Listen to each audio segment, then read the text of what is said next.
Hi hello నమస్తే welcome to విజయ మా ఊరు ఆడియో బుక్స్ ఛానల్. నేను విజయలక్ష్మిని. ఫ్రెండ్స్, నవల స్రవంతిలో శ్రీమతి పెబ్బిలి హైమవతి గారి నవల స్వాతివాన కోసం ఆడియోగా వినిపిస్తున్నాను కదా. మరి ఈరోజు స్వాతివాన కోసం నవల ఆడియో 10వ భాగం చివరి భాగం వినిపించబోతున్నాను. మరి ఆలస్యం చేయకుండా కథలోకి వెళ్ళిపోదాం పదండి.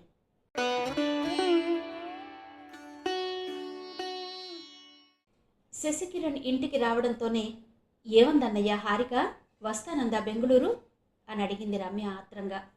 తనకు వీలు పడదటమ్మా, చదవాల్సింది చాలా ఉందిట అన్నాడు సోఫాలో కూర్చుని అలసటగా కళ్ళు మూసుకుని. ఏంటన్నయ్యా, ఏమైంది? ఒంట్లో బాలేదా అంటూ దగ్గరకు వెళ్ళింది రమ్య. బాగానే ఉందమ్మా, ఏం కాలేదు. అవును, పవన్ గాడేడి అని అడిగాడు శశికిరణ్ కళ్ళు తెరవకుండానే. సినిమాకి వెళ్ళాడన్నయ్యా. హారిక ఏమైనా అందా అన్నయ్య నిన్ను అంది రమ్య వదలకుండా. ఏమీ అనలేదమ్మా, కాసేపు నన్ను ఇలా ఉండనివ్వు అన్నాడు విసుగ్గా. అతని మూడ్ బాగాలేదని అర్థమైన రమ్య నిశ్శబ్దంగా సుగుణ దగ్గరకు వెళ్ళిపోయింది. ముఖం వేలాడేసుకుని వస్తున్న ఆడపడుచును చూసి, ఏం రమ్య అలా ఉన్నావు అని అడిగింది సుగుణ లాలనగా. రమ్య బీటెక్ చదువుతున్న ఆ ఇంట్లో అందరూ పసిపిల్లను చూసినట్టే చూస్తారు, అందుకే సుగుణ అలా అడిగింది వాత్సల్యంగా. నాకేం కాలేదు వదినా, చిన్నన్నయ్యే అదోలా ఉన్నాడు. వేసవి సెలవుల్లో నన్ను హారికను బెంగుళూరు రమ్మన్నాడు. నేనేమో నాదేం లేదు, హారిక వస్తానంటే నేను రెడీ, ముందు తను వస్తుందో లేదో కనుక్కుని రమ్మని పంపాను. అక్కడ హారిక ఏమందో ఏమో, అన్నయ్య డల్ అయిపోయి వచ్చాడు అంది హారిక దిగులుగా. ఏమీ జరిగుండదులే, నువ్వు అనవసరంగా కంగారు పడకు, నేను కనుక్కుంటాను కదా, అందాక ఈ కూర కలుపుతూ ఉండు అంటూ కాఫీ కలిపి గ్లాసులో పోసి తీసుకెళ్ళింది సుగుణ. అడుగుల చప్పుడు విని తలెత్తి చూసిన శశికిరణ్ సుగుణను చూస్తూనే, రమ్య వంతయింది, ఇక నువ్వు మిగిలావా అన్నాడు విసుగ్గా చూస్తూ. నేనేం విసిగించంలే, నీకు తలనొప్పిగా ఉందని రమ్య చెబితే కాఫీ చేసి తెచ్చాను, తప్ప అంది అమాయకంగా ముఖం పెట్టి. సరే, అక్కడ పెట్టి వెళ్ళు, తీసుకుంటాను అన్నాడు తిరిగి కళ్ళు మూసుకుంటూ. అతడలా అన్నా కదలకుండా అక్కడే నుంచుండిపోయింది సుగుణ. ఆమె కదలకపోవడం గమనించి, ఏంటి వదినా, తీసుకుంటానన్నాను కదా అన్నాడు విసుగు దాచుకుంటూ. తీసుకో మరి. సరేగాని శశి, నేనొకటి అడుగుతాను, నిజం చెప్పు. నువ్వు హారికకు ప్రపోజ్ చేశావు కదూ, ఏమంది తను అంటూ ఎదురుగా ఉన్న కుర్చీలో కూర్చుంది సుగుణ. చెప్పకపోతే వదలరా మీరిద్దరూ నన్ను. అవును, ప్రపోజ్ చేశాను. తను అవునని గాని కాదని గాని ఏం చెప్పలేదు. తన గోల్ రీచ్ అయ్యేదాకా కదిలించవద్దని, కనీసం ఫోన్ కూడా చేయడానికి వీల్లేదని కండిషన్ పెట్టింది. ఈ ఇన్ఫర్మేషన్ చాలా, ఇంకేమైనా కావాలా అన్నాడు శశికిరణ్. అవును శశి, తను ఎంచుకున్న గమ్యం అలాంటిది. ఈ విషయంలో నీ మనసు నొప్పిస్తే నొప్పించి ఉండవచ్చు, కానీ హారిక ఈ కాలంలో ఉండవలసిన పిల్ల కాదు. ఈరోజు మన దేశంలో అవినీతి, ఆశ్రిత పక్షపాతం ఎంతగా పెరిగిపోతున్నాయో నీకు తెలుసు. మన ఓట్ల ద్వారా గద్దెనెక్కిన పెద్దలు తమ పదవులు నిలుపుకోవడం కోసం ఎంత నీచానికైనా దిగజారిపోతున్నారు. ఇవన్నీ చూసి చదివి చాలా బాధపడుతుంటుంది హారిక. మన దేశానికి స్వాతంత్రం వచ్చి 70 ఏళ్లైనా మన దేశం అన్ని రంగాల్లోనూ వెనకబడే ఉంది. మెజారిటీ పీపుల్ ఇంకా దారిద్ర్య రేఖ దిగువనే ఉన్నారంటే ఎంత బాధాకరమైన విషయం. అలానే మన దేశంలో వనరులకేమైనా లోట? పుష్కలంగా ఉన్నాయి. నిరంతరం ప్రవహించే జీవనదులు, సారవంతమైన నేల, కడుపులో విలువైన ఖనిజాలను దాచుకుని మనకు అందిస్తున్న రత్నగర్భ అయిన మన దేశంలో తిండికి లేక ఆకలి చావులు చచ్చే పరిస్థితి ఉండడం ఎంత శోచనీయం. అదీకాక 6 గాలాలు శ్రమించి అందరి కడుపులు నింపే రైతన్నలు మన రాజకీయ నాయకులు ఆడుతున్న జూదంలో పావుల్లా బలైపోయి ఆత్మహత్యలు చేసుకుంటున్న వైనం హారిక మనసును బాగా కదిలించింది. అలా అని తాను కలెక్టర్ అయినంత మాత్రాన ఇవన్నీ కూకటి వేళ్లతో పెకిలించి వేయగలననే ఓవర్ కాన్ఫిడెన్స్ ఏమీ లేదు తనకు. మనిషిగా పుట్టినందుకు తనకు చేతనైనంతలో తోటివారికి ఏదైనా సాయం చేయాలనే తాపత్రయం తనని సివిల్స్కి ప్రిపేర్ అయ్యేలా చేసింది. నిరంతరం దాన్ని ఒక తపస్సులా కొనసాగిస్తున్న హారిక చదువు నుండి డీవియేట్ అయ్యేదానికి ఏమాత్రం ఇష్టపడడం లేదు. దానిని మనం సానుభూతితో అర్థం చేసుకుని సహకరించాలంతే. నేను కూడా మా పెళ్ళైన కొత్తలో హారికని ఇలాగే అపార్థం చేసుకున్నాను. ఎవరితోనూ మాట్లాడకపోవడం చూసి ఈ పిల్లకు ఇంత పోజేంటి అని అనుకున్నాను. తనకి 10th క్లాస్ రిజల్ట్స్ వచ్చాయి. హారిక జిల్లా ఫస్ట్ వచ్చింది. డిఈఓ గారి చేతుల మీదుగా నగదు బహుమతిని, ప్రశంసా పత్రాన్ని అందుకుంది. తన ఫ్యూచర్ ప్లాన్ ఏంటి అని అడిగిన డిఈఓ గారికి నేను కలెక్టర్ అవుదామనుకుంటున్నానని చెప్పి సభికులందరినీ ఆశ్చర్యచకితుల్ని చేసింది. చైతన్య, నారాయణ వంటి జూనియర్ కాలేజీల వాళ్ళు హారికకు ఫ్రీ కోచింగ్ ఇస్తామని ఆఫర్ చేశారు. అవేవి వద్దని హెచ్ఈసి తీసుకుని కృష్ణా కాలేజీలో జాయిన్ అయింది. ఇంటర్లో కూడా టాపర్గానే నిలిచింది. అత్తయ్య గారు హారికకి చదువు పట్ల ఉన్న శ్రద్ధ చూసి ఎక్కడెక్కడి సమాచారం సేకరించి తనకివ్వసాగారు. అత్తయ్య సిక్కయ్యాక పాపం హారిక చాలా డల్ అయింది. మీ అన్నయ్య తనని మన రమ్యని చూసినట్టే ఎంతో ఆదరంగా చూస్తారు. అయినా మీ అన్నయ్యతో తను ఏమంత ఫ్రీగా మాట్లాడలేదు. మొదట్లో మన ఇంట్లో రమ్య ఒక్కతితోనే హారిక క్లోజ్గా ఉండేది. తన కోసం వస్తూ పోతున్న క్రమంలో నాకు బాగా అలవాటైంది. హారిక నాకు దగ్గరైన కొద్దీ తనేంటో నాకు పూర్తిగా బోధపడింది. ఎవరికి ఏ కష్టం వచ్చినా ముందుంటుంది తను. అలా అని తన పర్సనల్ మ్యాటర్లోకి చొరపడే చనువుని ఒక్క రమ్యకు తప్ప ఎవ్వరికీ ఇవ్వలేదు. ఇదంతా నీకెందుకు చెప్పానంటే తనని నువ్వు అపార్థం చేసుకోకుండా ఉండాలని. ఎందుకంటే నా ఉద్దేశంలో మీరిద్దరూ మేడ్ ఫర్ ఈచ్ అదర్లా ఉంటారు. అందుకే కొంచెం ఓపిక పట్టమంటున్నాను అంది సుగుణ పరిశీలనగా అతని వంక చూస్తూ. లేదు వదినా, తనంటే ఏంటో నీ మాటల వలన వివరంగా తెలుసుకోగలిగాను అంటూ సుగుణ తెచ్చిన కాఫీ గ్లాస్ అందుకున్నాడు. అరే, కాఫీ ఇంకా తాగలేదా? చప్పగా చల్లారిపోయి ఉంటుంది, వేడి చేసి తెస్తానుండు అంటూ లేచింది సుగుణ. పర్లేదులే వదినా, తాగేస్తాను, అలా కూర్చో, తన గూర్చి ఇంకా ఏమైనా చెప్పు అన్నాడు ఉత్సాహంగా. చెప్పడానికి ప్రత్యేకంగా ఏం లేదు శశి. హారిక అందరి ఆడపిల్లల్లాంటిది కాదు, చాలా ఆత్మాభిమానం కలది. ఫ్యూచర్లో తన ఆత్మాభిమానానికి భంగం కలగకుండా మసులుకుంటే మీది ఆదర్శ దాంపత్యం అవుతుంది అంది సుగుణ. ష్యూర్ వదినా, నీ సూచన తప్పకుండా పాటిస్తాను. అసలు తనని చూసిన మొదటి రోజునే అనుకున్నాను ఆ కళ్ళలో స్పార్క్ ఉందని. ఇప్పుడు తెలిసింది అది ఆత్మవిశ్వాసంతో కూడిన వెలుగని అంటూ నవ్వాడు శశి. అంతవరకు ఆ సంభాషణంతా ద్వారం దగ్గరే నుంచుని వింటున్న రమ్య, దొంగ, నువ్వు హారికను ప్రేమిస్తున్న విషయం నా దగ్గర ఎందుకు దాచావు? రమ్య అతడి మీద దాడికి దిగింది. అమ్మో, క్షమించరా బుజ్జి, నీకు చెప్పకుండా ఇంకేం చెయ్యంలే అన్నాడు శశికిరణ్ రమ్య చేతులను గట్టిగా పట్టుకుని. రమ్య, మనకి ఈ విషయం తెలిసినట్టు హారిక ముందేమీ ప్రస్తావించకు. తను చిరాకు పడ్డంతో పాటు శశి మీద కోపం తెచ్చుకుంటుంది అంది సుగుణ హెచ్చరిస్తున్నట్టుగా. అమ్మో, ఇంత జరిగాక ఆ రాక్షసి దగ్గర ప్రస్తావించి నేను బ్రతకడమే అంది రమ్య గుండెల మీద చేతులు పెట్టుకుని. రమ్య అన్న తీరు చూసి మిగతా ఇద్దరూ బిగ్గరగా నవ్వేశారు. శశి, ఏం చేస్తున్నావు అంటూ వచ్చాడు రామచంద్ర గదిలోకి. రేపే కదా ప్రయాణం, బట్టలు సర్దుకుంటున్నాను పెదనాన్న అన్నాడు శశికిరణ్. రామచంద్ర వచ్చి అతడి పక్కన కూర్చుని భుజం మీద చెయ్యి వేసి, శశి, అన్నయ్య నాకంతా చెప్పాడు. ఒక విధంగా మేమంతా కలిసి నిన్ను చాలా బాధ పెట్టాంరా. ఎనీహౌ, చాలా థ్యాంక్స్ రా. నీ రాక వలన, నీ మాటల వలన అమ్మ చాలా కోలుకుంది. ఇవాళ అమ్మ ఇలా బతికి బట్ట కట్టిందంటే అంతా నీ చలవే. అసలు అన్నయ్య నేను పూర్తిగా ఆశలు వదిలేసుకున్నావు అమ్మ మీద. పైకి ధైర్యంగా కనిపించామే తప్ప ఇంకేం లేదు. ఈ ఇంటి దీపాన్ని ఆరిపోకుండా కాపాడింది నువ్వే అన్నాడు ప్రేమగా కొడుకు తలనిమురుతూ. నాన్న, అమ్మని కాపాడుకోవడం నా బాధ్యత.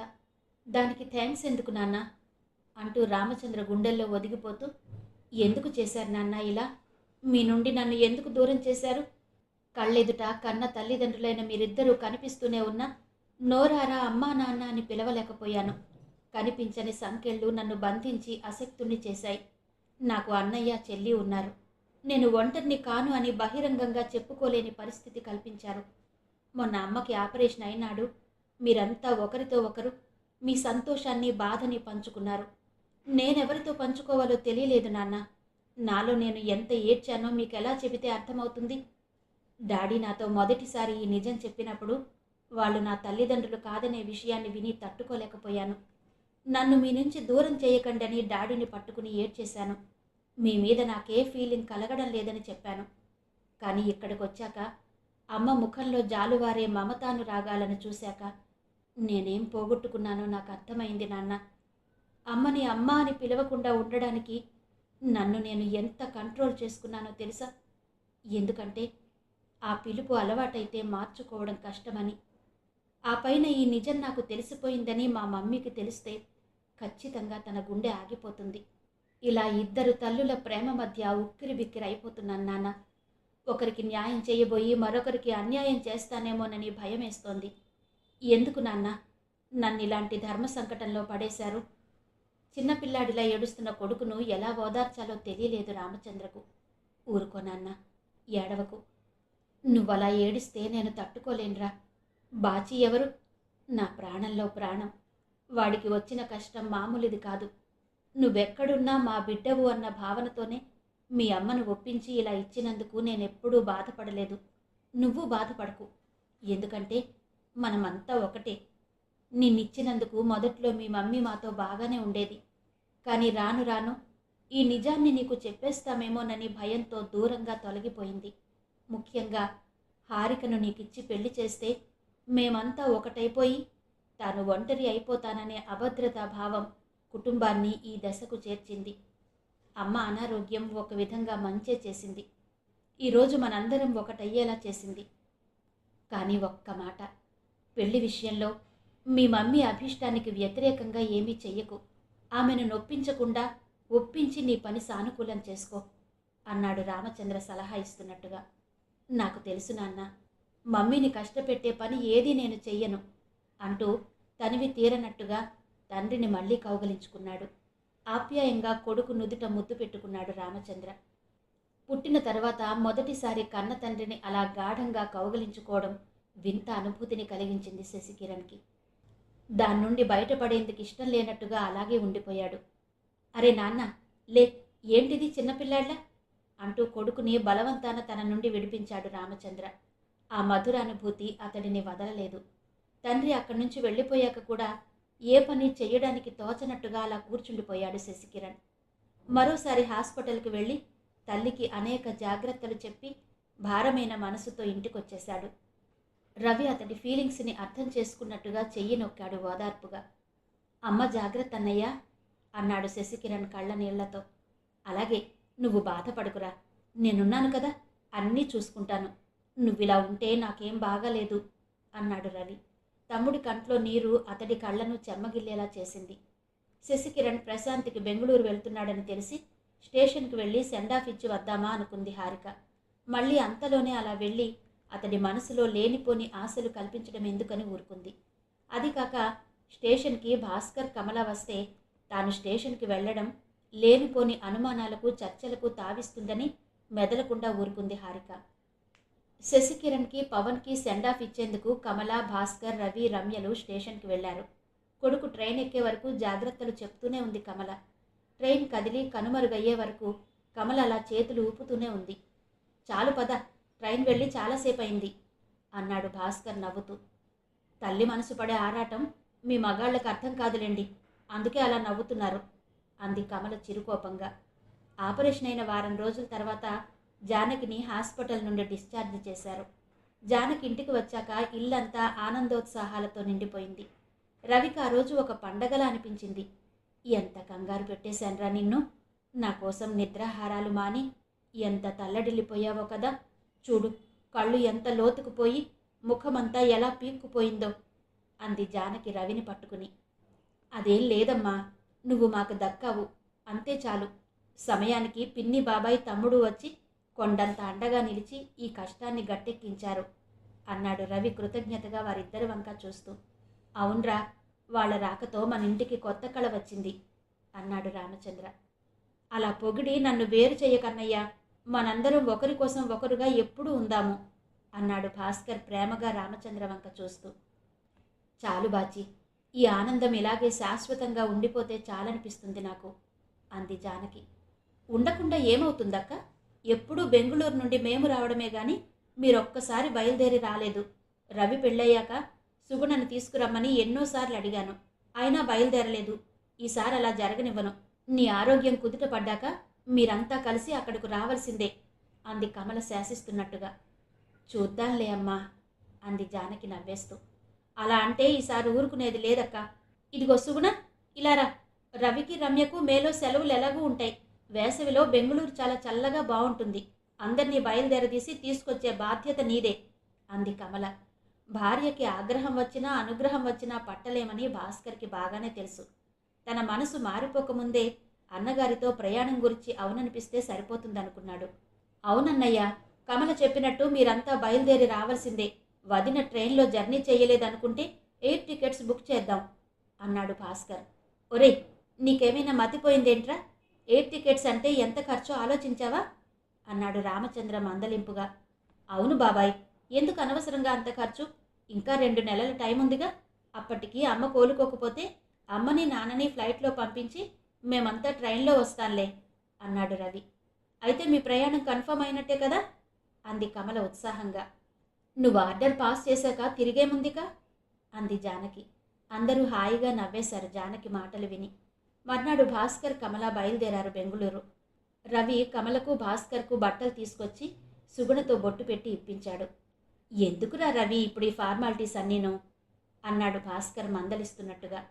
ఏదో బాబాయ్, నా తృప్తి కోసం. మా పెళ్ళయ్యాక మీరు రానేలేదు. మీరిలా ఎప్పుడూ వచ్చిపోతుండాలని నా కోరిక. ఏ బంధమైనా వస్తూ పోతూ ఉంటేనే బలపడుతుంది అన్నాడు రవి. ఎవరికీ ఏ బాధ లేకుండా నేనొక మాట చెప్తాను మావయ్య. ప్రతి సంక్రాంతికి మీరిక్కడికి రండి. అందరం కలిసి సరదాగా పండుగ చేసుకుందాం. మీ అన్నదమ్ములిద్దరూ కలిసి ఆ రోజు మీ తల్లిదండ్రుల్ని స్మరించుకుందరు గాని. మీరన్నట్టే ప్రతి వేసవికి మేమంతా బెంగుళూరు వస్తాం. ఎలా ఉంది నా ఆలోచన? మా బాబాయ్ వాళ్ళు అమ్మ వాళ్ళింటికి ఇలానే వస్తూ ఉంటారు. ఇక్కడ కూడా అలా చేస్తే బాగుంటుందనిపించింది నాకు అంది సుగుణ. బాగుందమ్మా నీ ఆలోచన, అలాగే చేద్దాం. ఏమ్మా కమల, సమ్మతమేనా నీకు అని అడిగాడు రామచంద్ర. అలాగే బావగారు, సుగుణ ఆలోచన చాలా బాగుంది అంది కమల మెచ్చుకుంటున్నట్టుగా. తేలికపడిన మనసులతో ఆ రోజంతా ఉల్లాసంగా గడిపారంతా.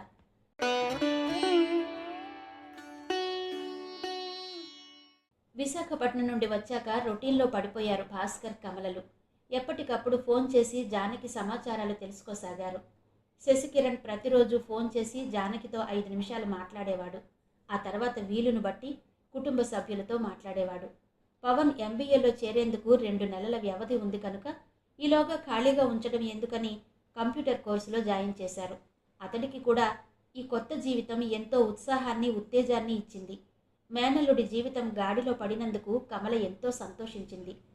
శశికిరణ్కి హారికతో మాట్లాడాలని ఎంతగా అనిపించినా ఇచ్చిన మాటకు కట్టుబడి మౌనంగా ఉండిపోయాడు.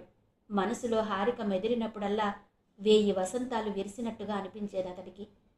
తనతో మాట్లాడకుండా అయితే కట్టడి చేయగలిగింది గాని తన చుట్టూనే తిరుగుతున్న నా ఆలోచనలను హారిక అరికట్టగలదా అనుకున్నాడు శశికిరణ్.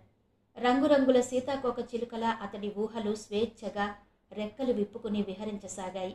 భావి జీవితాన్ని తలుచుకుని బంగారు కలలు కంటూ గడిపేయసాగాడు. పవన్ వచ్చి దాదాపు 1 సంవత్సరం రోజులు గడిచిపోయింది. ఈ సంవత్సర కాలం అతడిలో చాలా మార్పును తీసుకొచ్చింది. జీవితం పట్ల అవగాహన పెరగడం వలన తన కెరీర్ను ఉన్నతంగా మలుచుకోవాలనే తపన మొదలైంది అతడికి. వచ్చిన కొత్తలో విజయనగరం వెళ్ళి రావాలని ఉబలాట పడిన పవన్ ఇప్పుడు ఆ మాట ఎత్తడమే మానేశాడు. చదువుతో పాటు కొత్త కొత్త కోర్సులు నేర్చుకుంటూ తన స్కిల్స్ని డెవలప్ చేసుకోసాగాడు. కొడుకులో వచ్చిన మార్పు గురించి కమల ద్వారా విన్న మాధవరావు, దమయంతిల ఆనందానికి హద్దే లేకపోయింది. వాళ్లే అతడిని చూసేందుకు బెంగుళూరు వచ్చారు. గతంలో ఎవరితోనైనా ఎంతో రఫ్గా ఉండే అతడి బిహేవియర్ పూర్తిగా మారిపోయి ఉండడం చూసి మురిసిపోయారు. 4 రోజులు కొడుకుతో సంతోషంగా గడిపి తిరిగి వెళ్తూ ఆ మాటే కమలతో అన్నారు. కమల, నిజంగా నీ రుణం, నీ కొడుకు రుణం తీర్చుకోలేమమ్మా. వాడెందుకు పనికిరాడు అని ఆశలు వదిలేసుకున్నాం మేము. అలాంటి వాడిని ఇక్కడికి తీసుకొచ్చి సానపెట్టిన వజ్రంలా తీర్చిదిద్దాడు నీ కొడుకు. మట్టి ముద్దలాంటి వాడిని మంచి ముత్యంలా మార్చేశాడు. అసలు శశి ఏం చేసినా ఎంతో పర్ఫెక్ట్గా ఉంటుంది అని నువ్వు చెబితే నమ్మలేకపోయేవాడిని నేను. కానీ వాడు నిజంగా చాలా గ్రేట్ అమ్మా. చిన్నవాడు, పొగిడితే ఆయుక్షీణమని ఆలోచిస్తున్నాను. నా ఆయుష్ కూడా పోసుకుని వాడు చల్లగా నిండు 100 ఏళ్లు ఉండాలమ్మా అన్నాడు మాధవరావు చెమరించిన కళ్ళతో. ఇందులో శశి చేసింది ఏం లేదన్నయ్యా. వాస్తవానికి పవన్ చాలా తెలివైనవాడు. ఏదైనా ఇట్టే పట్టేస్తాడు. ఇన్నాళ్ళు సహవాస దోషం వలన అలా అయ్యాడు అంతే. ఇక్కడికొచ్చాక అంతా సెట్ అయిపోయింది అంది కమల. అలా అనకు కమల, ఇదంతా నీ కొడుకు చలవే. ఆనాడు శశి వాడి గూర్చి దిగులు పడవద్దని, అంతా తాను చూసుకుంటానని మాకు ధైర్యాన్ని నూరిపోశాడు. అది ఆచరణలో ఇలా ఇంత గొప్పగా మా ముందు ఆవిష్కరిస్తాడని మేము ఊహించనైనా లేదు అంది దమయంతి ఆడపడుచు చేతులు పట్టుకుని. ఒకరి కోసం ఒకరు ఆ మాత్రం చేసుకోకపోతే ఇక బంధాలకు విలువేముంటుందదినా అంది కమల. వాళ్ళకి వీడ్కోలిచ్చి ఇంటికొచ్చేసింది కమల. సాయంత్రం కొడుకు ఆఫీసు నుండి రాగానే సంబరపడుతూ జరిగిందంతా అతడితో చెప్పింది. ఒరే, మావయ్య నిన్ను పొగిడిందంతా చెప్పాలంటే నా వల్ల కాదురా. అసలు నిన్ను చూస్తుంటే నాకెంత గర్వంగా ఉందో తెలుసా? ఒక్కోసారి అందరి దృష్టి నీకు తగిలేస్తుందేమోనని భయం కూడా వేస్తోందిరా అంటూ కొడుకు నుదుటి మీద ముద్దు పెట్టుకుంది కమల. తల్లి చెప్పిందంతా విని నవ్వేశాడు శశికిరణ్. పిచ్చి మమ్మీ, వాళ్ల సంగతేమో గాని నేనేం చేసినా ఎప్పుడూ నీకు గొప్పగానే ఉంటుంది కదా అన్నాడు. కుటుంబ సభ్యులందరితో ఎంత ఆత్మీయంగా ఉన్నప్పటికీ హారిక విషయంలో కమల ఆలోచనలో ఏమాత్రం మార్పు రాలేదు. గతంలో ఆమె దృష్టిలో హారిక చదువు సంధ్యలు లేని ఓ బైతులా మాత్రమే కనబడేది. ఇప్పుడు బిఏ చదువుతున్న హారిక అంటే ఇంకా చిన్న చూపు ఏర్పడింది. ఆ పైన తనతో పరుషంగా మాట్లాడిన తీరు చూసి హారిక పొగరుబోతూ అనే ముద్ర పడిపోయింది కమల మనసులో. అందుకే కొడుకును ఒప్పించి అనూషతో పెళ్లి జరిపించాలని అనుకుంది. కొడుకు కూడా హారిక కంటే బాగా చదువుకుని ఉద్యోగం చేస్తున్న అనూషనే ఎక్కువ ఇష్టపడతాడని, ఈ విషయంలో తాను పెద్దగా శ్రమపడవలసిన అవసరం లేదనుకుంది కమల. అందరికీ రోజులు శరవేగంగా గడిచిపోతున్నట్టే ఉన్న శశికిరణ్కి మాత్రం అతి భారంగా గడుస్తున్నాయి. దినమొక యుగంగా హారిక చదువు పూర్తయి తను అనుకున్నది సాధించాక ఆమె తన దగ్గరకు చేరుకునే శుభ సమయం కోసం 1000 కళ్లతో ఎదురు చూడసాగాడు. జానకి ఆపరేషన్ అయ్యాక గతంలో అందరూ అనుకున్నట్టే వేసవిలో రామచంద్ర వాళ్ళు బెంగుళూరు వస్తే సంక్రాంతి పండుగకు కమలను తీసుకుని భాస్కర్ విశాఖపట్నం వెళ్ళాడు.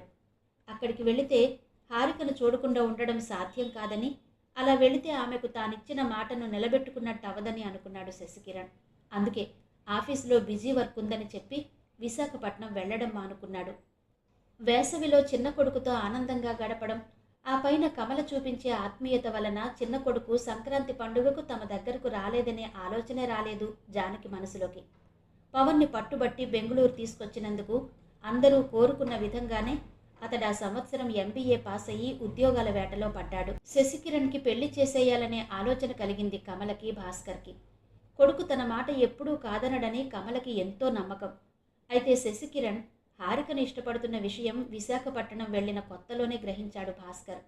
పెళ్లి విషయం మొదటి నుండి కొడుకు ఇష్టానికే వదిలేయాలని అనుకున్నాడు.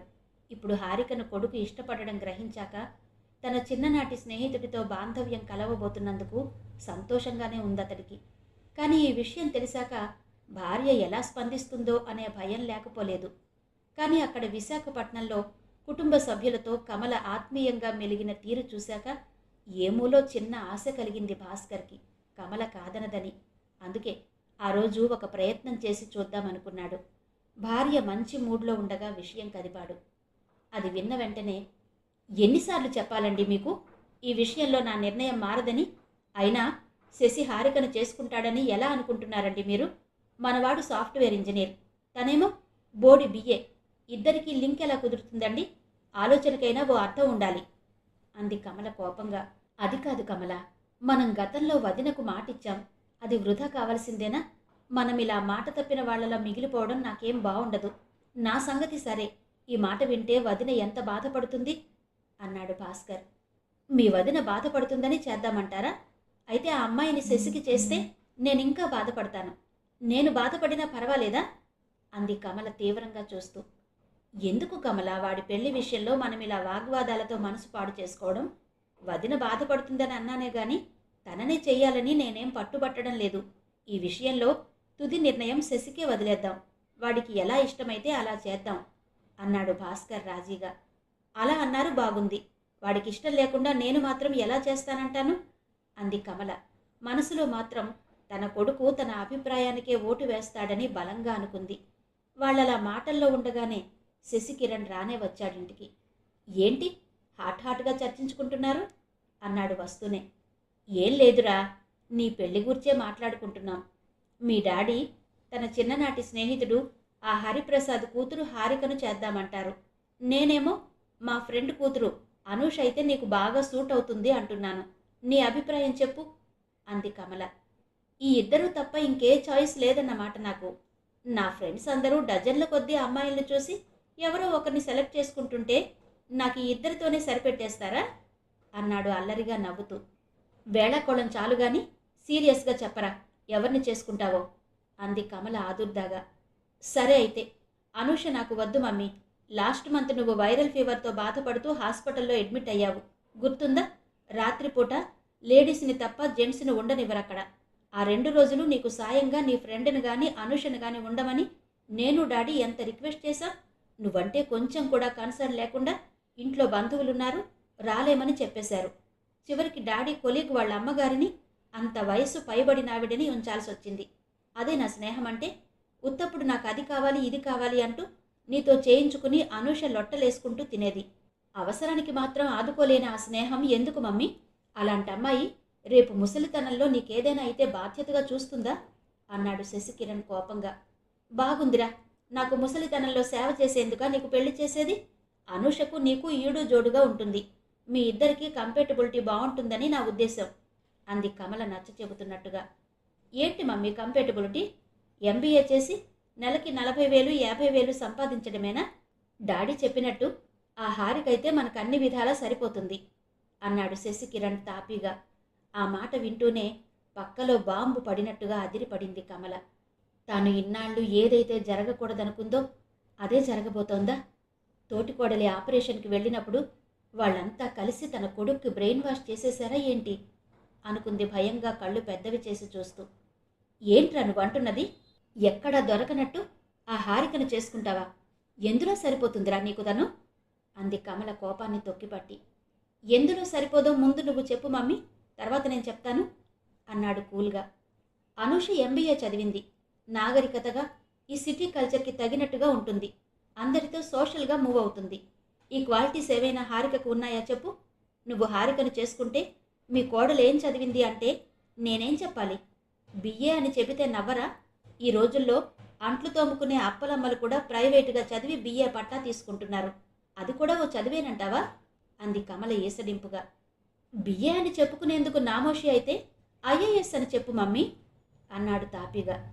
లేని గొప్పలు చెప్పుకునేంత కర్మ మనకేం పట్టిందిరా అంది కమల చిరాగ్గా. లేని గొప్ప కాదమ్మా, తను నిజంగానే ఐఏఎస్కు ప్రిపేర్ అవుతోంది అన్నాడు శశికిరణ్. అతడి మాటలు విని అవాక్కైనట్టు చూసింది కమల. నిజమా అన్నట్టు. భాస్కర్ కూడా సంభ్రమాశ్చర్యాలకు లోనయ్యాడు. ఆ మాట వింటూనే, నిజమా శశి? అన్ని రోజులు అక్కడ ఉన్నాము, ఎవరూ నాతో చెప్పనే లేదు, చివరికి హరి కూడా అన్నాడు. అనుకోకుండా ఇక్కడికి వచ్చే ముందే నాకు తెలిసింది డాడీ ఈ విషయం. అనవసరపు పబ్లిసిటీ అంటే తనకిష్టం ఉండదు, అందుకే ఎవరికీ చెప్పలేదు. తాను సివిల్స్కి ప్రిపేర్ అవుతుందనే విషయం తెలియకముందే హారికంటే ఏదో ఇష్టం కలిగింది నాకు. ఇతరుల పట్ల ఎంత కన్సర్న్గా ఉంటుంది, ఎవరిని కదిలించినా చాలా మంచి పిల్ల, చాలా తెలివైన అమ్మాయి అన్న మాట తప్ప మరో మాట వినలేదు నేను. అందుకే నన్ను పెళ్లి చేసుకుంటావా అని అడిగాను. వీలు కాదంది అన్నాడు. అది వింటూనే, అలా అందా? ఎంత పొగరు లేకపోతే నిన్ను కాదంటుంది? నేను మొదటి నుంచి అనుకుంటూనే ఉన్నాను తనకి చాలా పొగరని. ఎందుకురా అలాంటి అమ్మాయి మనకు అంది కమల ఎలాగైనా కొడుకు మనసు మళ్లించాలని. చాలా పొరపడ్డావు మమ్మీ. తను నన్ను కాదని అనలేదు, అవునని అనలేదు. తను అనుకున్నది సాధించే వరకు పెళ్లి మాట తలపెట్టను అంది. అంతవరకు తన కోసం వేచి ఉండి టైం వేస్ట్ చేసుకునే కంటే వేరే అమ్మాయిని చేసుకోమని సలహా ఇచ్చింది. ఇప్పుడు చెప్పు మమ్మీ, తనకి పొగరంటావా? మీ ఫ్రెండ్ కూతురితో సరితూగదంటావా అని అడిగాడు శశికిరణ్. అతడలా సూటిగా అడిగేసరికి జవాబు చెప్పేందుకు కమల తడబడింది. కొడుకు చెప్పిన దాంట్లో అబద్ధమేమీ లేదనిపించింది ఆమెకు. శశిని తనకి దూరం చేస్తారేమోననే భయంతోనే హారికను ఇన్నాళ్ళు దూరంగా ఉంచాలనుకుంది. కానీ ఎంత వద్దనుకున్నా హారిక ప్రవర్తన కమలని ఆకట్టుకుంటూనే ఉంది. కానీ అది అంగీకరించేందుకు కమల మనసొప్పలేదు ఇంతవరకు. ఆ రోజు తన తోటికోడలు ఆపరేషన్ నాడు థియేటర్కి తీసుకువెళ్లే ముందు జానకి దిగులుగా మాట్లాడుతూ ధైర్యాన్ని కోల్పోతుంటే తాను కసిరినట్టుగా మాట్లాడి బ్రతకాలనే పట్టుదలను కలిగేలా చేయడం హారికకు చాలా నచ్చినట్టుంది. ఆ రోజు సాయంత్రం హారిక వచ్చి తనను అప్రిషియేట్ చేస్తూ, మీ హృదయం చాలా సమయస్ఫూర్తితో మాట్లాడారంటీ, అది ఇంత మంచి రిజల్ట్ ఇస్తుందని ఊహించలేదు నేను. మేమెవ్వరం చెయ్యలేని పని మీరు చేశారు, కంగ్రాచ్యులేషన్స్ అంటూ చెయ్యి కలిపింది. గతంలో ఆమె చదువు గురించి తాను హేళన చేసిన విషయం పరిగణనలోకి తీసుకోకుండా అలా మాట్లాడడం ఎంతో ఆశ్చర్యాన్ని కలిగించింది. నిజంగా కొడుకన్నట్టు చాలా గ్రేస్ఫుల్ పర్సనాలిటీ హారికది అనుకుంది కమల. అయినా హారికను కోడలిగా అంగీకరించేందుకు ధైర్యం చాలేదామెకు. ఇంకా ఆలోచనలో మునిగి ఉన్న తల్లి వంక చూస్తూ, ఏంటి మమ్మీ ఆలోచిస్తున్నావు? హారికంటే నాకు ఇష్టం అని చెప్పిన మాట వాస్తవమే. అయినా నీకు ఇష్టం లేకుండా నేను తనని ఎలా చేసుకుంటాను? నీకిష్టం లేని పని ఏదీ చెయ్యనని నీకు తెలుసు కదా అన్నాడు శశికిరణ్. కొడుకు మాటలు కమలను పూర్తిగా కదిలించి వేశాయి. నేనంటే ఎంత ప్రేమ వీడికి! ఇలాంటి చిట్టి తండ్రిని ఎవరు నా నుండి దూరం చేస్తారు? అసలు అలా చేసేవారు ఎవరున్నారని లేనిపోని అపోహలతో నేనే అందరినీ దూరంగా ఉంచాను. ఇకపై ఇలాంటి తప్పు చెయ్యను అనుకుంది స్థిరంగా. శశి, వద్దురా, అలా మాట్లాడకు. నీ సుఖం కంటే సంతోషం కంటే నాకేం కావాలి నాన్న? హారికనే చేసుకుందుగానిలేరా అంది కమల ప్రేమగా కొడుకు వంక చూస్తూ. భార్య సమాధానం విని నమ్మలేనట్టు చూశాడు భాస్కర్ కొద్ది క్షణాలు. ఆ తర్వాత మెచ్చుకుంటున్నట్టుగా భార్య వంక చూస్తూ, నాకు తెలుసు కమల, నీ మనసు వెన్న అని. వాడి సంతోషం కంటే నీకేమీ అక్కర్లేదని అన్నాడు. ఈ విషయం అక్కకి చెబితే చాలా సంతోషిస్తుందండి, చెప్పనా ఫోన్ చేసి అంది కమల ఉత్సాహంగా. నీకేదొచ్చినా పట్టలేం కమల, చేద్దుగాన్లే.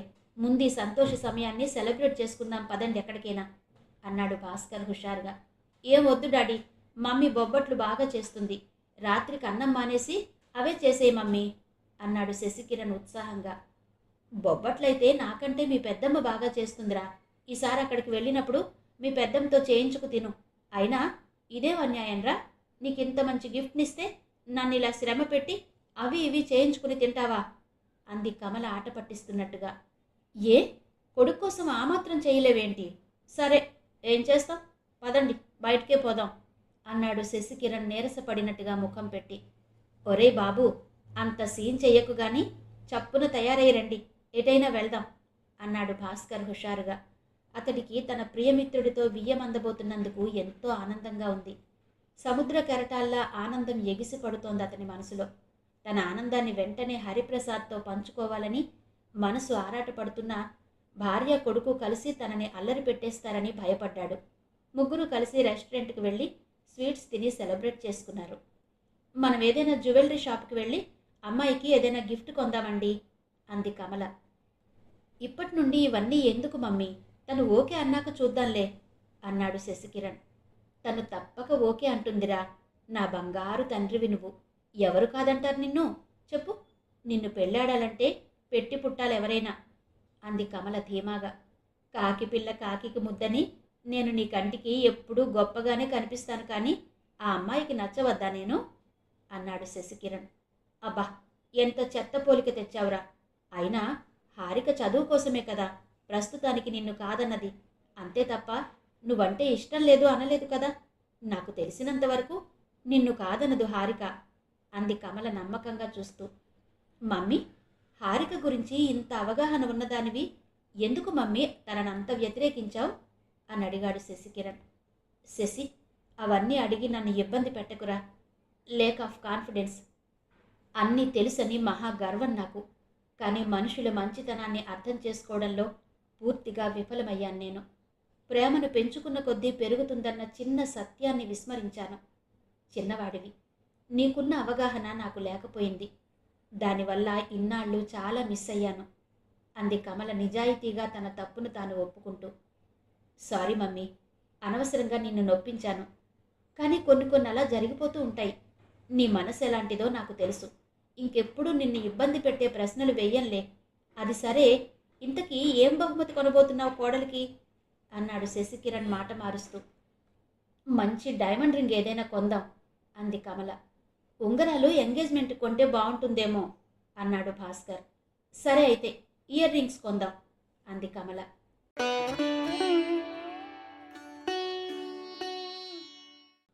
తాను ఐఏఎస్కి సెలెక్ట్ అయినట్టుగా తెలుసుకున్న హారిక ఆనందం అంబరాన్నంటింది.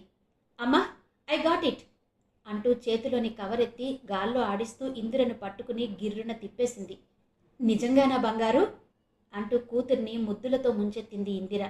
ఆ తర్వాత, మీ నాన్నగారికి ఫోన్ చేసి చెప్పవే, ఆయన ఈ వార్త కోసం 1000 కళ్ళతో ఎదురు చూస్తున్నారు అంది ఇందిర ఉద్వేగంగా. వెంటనే హారిక హరిప్రసాద్కి ఫోన్ చేసి చెప్పింది. ఆ వార్త వింటూనే హరిప్రసాద్, నాకు తెలుసమ్మా, నువ్వు సాధిస్తావని. I'm proud of you. వెంటనే అన్నయ్యకు మెయిల్ పెట్టు. అమ్మ, నువ్వు అత్తయ్య వాళ్ళ ఇంటికి వచ్చేయండి. నేనిక్కడ మా స్టాఫ్ అందరికీ ఈ కబురు చెప్పి నోరు తీపి చేసి అక్కడికి వచ్చేస్తాను అన్నాడు. అతడి మనసు ఆనందంతో ఉక్కిరి బిక్కిరవుతోంది. తండ్రి చెప్పినట్టే అన్నగారికి మెయిల్ పెట్టి తల్లిని తీసుకుని మేనత్త గారింటికి బయలుదేరింది హారిక. వెళ్తూనే రామచంద్ర పాదాలకు భక్తిగా నమస్కరిస్తూ, మావయ్య, మీరిచ్చిన ప్రోత్సాహం వలన ఈరోజు నేను అనుకున్నది సాధించాను. అంతా మీ చలవ ఆశీర్వాద బలం అంటూ తనకి కొరియర్లో వచ్చిన కవర్ని రామచంద్ర చేతిలో పెట్టింది హారిక. రామచంద్ర వాత్సల్యంగా హారికను లేవనెత్తి, నాకు తెలుసమ్మా, నువ్వు తప్పక ఐఏఎస్కి సెలెక్ట్ అవుతావని. పువ్వు పుట్టగానే పరిమళిస్తుందన్నట్టు 10th పాస్ అయ్యాక నేను కన్ఫర్మ్ చేసుకున్నాను, నువ్వు అనుకున్నది సాధిస్తావని అన్నాడు. నీ కృషి పట్టుదల నిన్ని స్థాయికి తెచ్చాయిరా అంటూ జానకి హారికను హృదయానికి హత్తుకుంది. నా కృషితో పాటు అడుగడుగునా నువ్వు సుగుణక్క నాకు అందించిన ప్రోత్సాహం, గైడెన్స్ నాకు ఈ విజయాన్ని తెచ్చిపెట్టాయత్తా అంది హారిక ఆనందంతో కళ్ళు చెమరుస్తుండగా. మనసులో ఆనంద కెరటాలు ఉత్తుంగ తరంగాల్లా ఎగిసి పడుతుండగా, మన కుటుంబంలో మొట్టమొదటి ఐఏఎస్వి నువ్వేనే. ఇంతవరకు ఎవ్వరూ ఐఏఎస్కి సెలెక్ట్ అవ్వలేదు హారిక. నా ఫ్రెండ్ ఐఏఎస్కి సెలెక్ట్ అవ్వడం నాకెంత సంతోషంగా ఉందో మాటల్లో చెప్పలేనే హారిక అంటూ రమ్య హారికను గాఢాలింగనం చేసుకుంది. అవును హారిక, నాకు కూడా చెప్పలేనంత ఆనందంగా ఉంది అంది సుగుణ ఆత్మీయంగా హారిక తల మీద చెయ్యి వేసి. ఇంతలో హరిప్రసాద్ స్వీట్స్ పట్టుకుని వచ్చాడక్కడికి. అతడి రాకతో ఆ ఇల్లు ఆనందాల హరివిల్లులా మారిపోయింది. హారిక కాలేజీకి వెళ్ళిన రవికి మెసేజ్ పెట్టింది. అతడు వెంటనే హార్టీ కంగ్రాచ్యులేషన్స్ అంటూ తన అభినందనని తెలియజేశాడు. అంతా సద్దుమణిగాక సుగుణ దగ్గరకు వెళ్ళింది హారిక.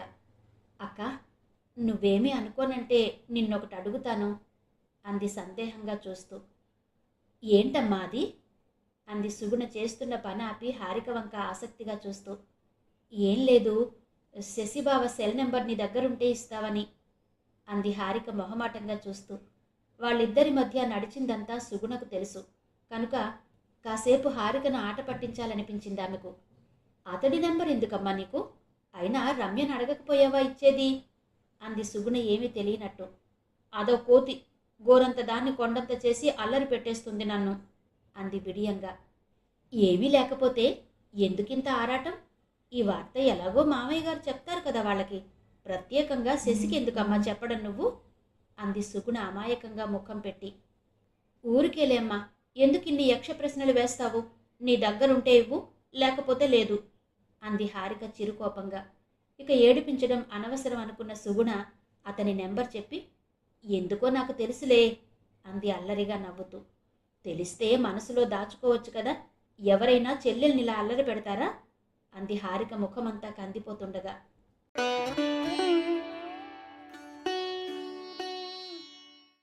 ఇంటి ముందు ట్యాక్సీ ఆగడంతో ఎవరొచ్చారో చూసేందుకు బయటకొచ్చింది సుగుణ. కమల, భాస్కర్, శశికిరణ్లు ట్యాక్సీ దిగుతూ కనబడడంతో ఆశ్చర్యపోయింది.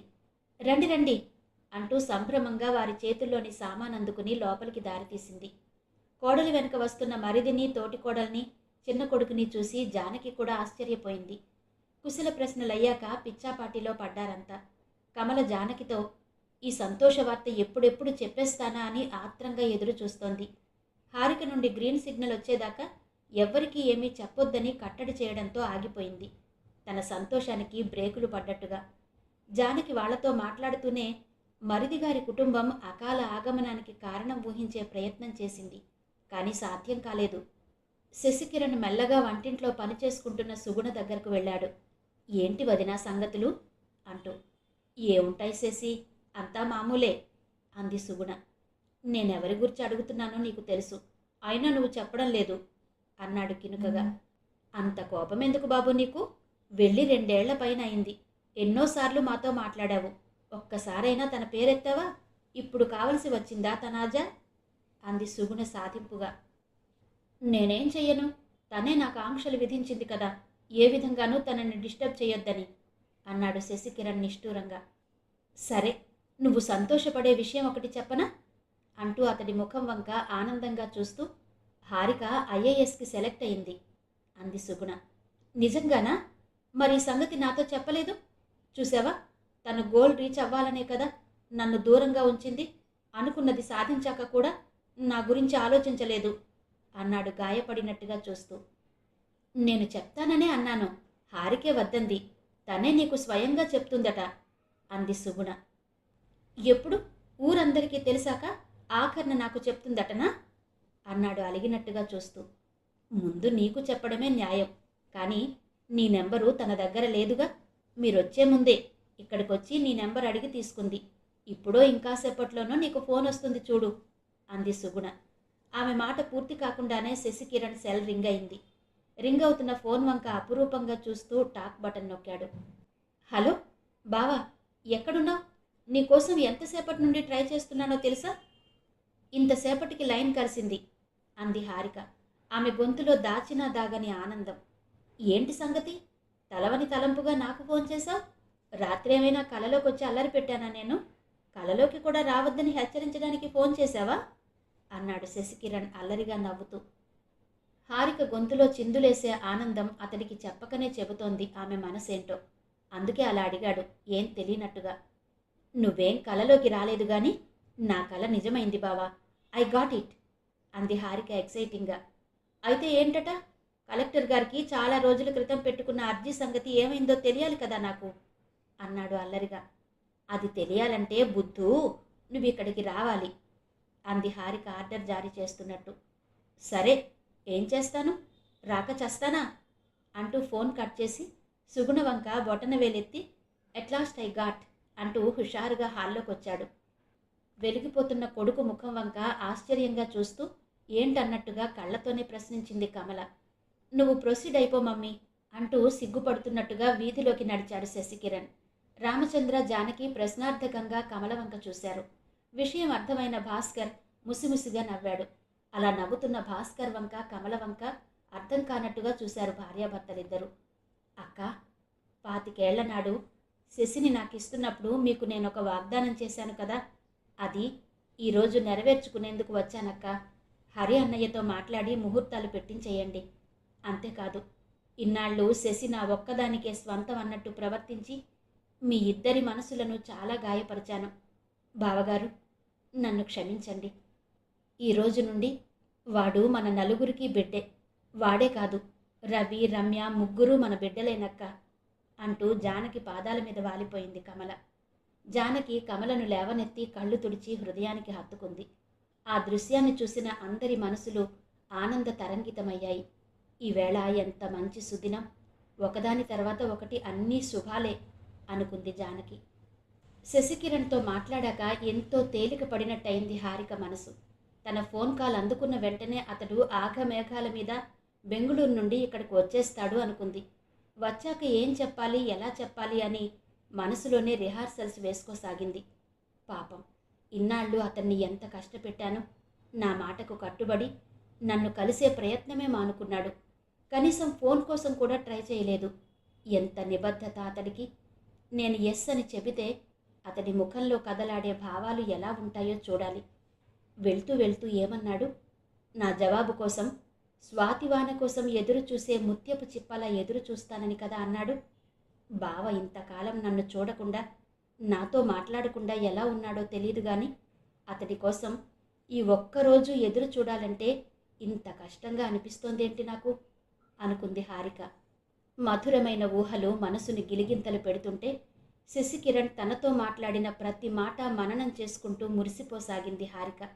అంతటి ప్రేమమూర్తి తన స్వంతం కాబోతున్నాడనే మాట హారికను ఎంతో ఉత్తేజితురాలు చేసింది. ఆమె ఆలోచనలను చెదరగొడుతూ వీధి తలుపులను తెరుచుకుని లోపలికి అడుగు పెడుతున్న శశికిరణ్ని విప్పారిత నేత్రాలతో ఆశ్చర్యంగా చూసింది. తన ఊహల్లోని చెలికాడు, తన మనసంతా నిండిన ప్రియ బాంధవుడు కళ్ళెదుటే కనిపిస్తున్నా కలో నిజమో తెలియని అయోమయంలో పడిపోయింది హారిక. మెల్లగా అడుగులు వేస్తూ ఆమె దగ్గరకొచ్చి, ఏంటలా చూస్తున్నావు? నేను శశికిరణ్ని అన్నాడు. అప్పటికి స్పృహలోకొచ్చిన హారిక, తెలుసు, కానీ ఇదెలా సాధ్యం? నువ్వెలా వచ్చావిక్కడికి అంది అయోమయంగా చూస్తూ. అదే గమ్మత్తు, నువ్వు రమ్మని ఆర్డర్ వేశావుగా, ఎగురుకుంటూ వచ్చాను అన్నాడు. ఇప్పటికిప్పుడు ఫ్లైట్లోనా అంది హారిక. ఏయ్ మొద్దు, నువ్వు నాకు తీయని కబురు చెప్తావని నా 6th సెన్స్ చెప్పిందోయ్. అందుకే గంట ముందు విశాఖలో దిగాను. ఇప్పుడు నీ ముందు వాలాను. ఏది చెప్పు మరి అంటూ హారిక చెయ్యి పట్టుకున్నాడు శశికిరణ్. ఏం చెప్పాలి అంది అతడి నుండి చెయ్యి విడిపించుకుంది సిగ్గుపడుతున్నట్టుగా చూస్తూ. అమ్మో, అమ్మాయి గారికి సిగ్గుపడ్డం కూడా వచ్చే అన్నాడు హారిక ముఖాన్ని చేతుల్లో ఇముడ్చుకుని. ఎందుకలా అనుకున్నావు? నేను మనిషినే, నాకు స్పందనలుంటాయి అంది హారిక. అందుకేనా ఇన్నాళ్ళు ఇంత ఏడిపించావు అన్నాడు శశికిరణ్. నేనేం ఏడిపించలా, విరహంలో తీయదనం తెలిసేలా చేశానంతే అంది హారిక గడుసుగా. నీతో మాటల్లో గెలవడం చాలా కష్టం. అందుకే ఈ అందాల బొమ్మకి బంధాలు వేసేందుకు మా మమ్మీ డాడీ పెద్దమ్మగారితోనూ పెదనాన్నగారితోనూ మంతనాలాడుతున్నారు అన్నాడు శశికిరణ్. ఈ మాటలు వింటూనే విస్మయంగా అతడి వంక చూసింది హారిక. నిజంగా నా బావా? మన పెళ్లి విషయం పెద్ద గొడవ సృష్టిస్తుందనుకున్నా నిన్నాళ్ళు. కానీ కమలత్త ఈ పెళ్లికి ఒప్పుకున్నారంటే నిజంగా వండర్. బావా, నిజంగా నీ దగ్గర ఏదో మ్యాజిక్ ఉంది. దాంతో ఎలాంటి వారినైనా చిటికలో మార్చేస్తావు. అసాధ్యం అనుకున్నది సుసాధ్యం చేస్తావు. You are great. నేను ఐఏఎస్కి సెలెక్ట్ అయిన దానికంటే నీవు తెచ్చిన ఈ వార్త ఎంతో ఆనందాన్నిచ్చింది బావా. నిజానికి నేను సాధించింది కాదు విక్టరీ, నువ్వు సాధించింది గ్రేట్ విక్టరీ. మేమందరం ఆశలు వదిలేసుకున్న జానకి అత్తను నీ చల్లని మాటలతో సేద తీర్చి మాకు దక్కేలా చేశావు. శశికిరణ్ అని పేరు పెట్టుకున్నందుకు ఆ పేరును సార్థకం చేసుకుంటూ అందరి మనసుల్లోనూ మబ్బుల్లా ముసిరిన కలతలను తొలగించి చల్లటి వెన్నెల విరిసేలా చేశావు. నిన్ను జీవిత భాగస్వామిగా పొందడం నిజంగా నా అదృష్టం బావా అంది హారిక. అయినా నిన్ను నా వైపు తిప్పుకునేందుకు చాలా టైం పట్టింది కదా అన్నాడు శశికిరణ్ కినుకగా. నేనెప్పుడూ నీ వైపే, స్వాతివాన కోసం ఎదురు చూసే ముత్యపు చిప్పను అంటూ ఎప్పుడో నన్ను నీ వైపు తిప్పేసుకున్నావు కదా అంటూ అతడి చేతుల్లో ఒదిగిపోయింది హారిక.